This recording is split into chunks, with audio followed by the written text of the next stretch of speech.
If you hate food thieves but love a good prank, then this one's for you. Let's talk about ghost pepper lasagna. Our office fridge is a war zone. People steal food all the time, and I was fed up with it. Last week I brought in a delicious homemade lasagna, only to find it mysteriously gone by lunchtime. That was the final straw.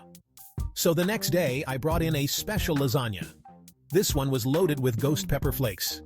I even left a note saying, "Eat at your own risk." Sure enough, around noon, I heard coughing from the break room. Then came the frantic gulping of water, followed by someone muttering, "What kind of monster puts ghost peppers in lasagna?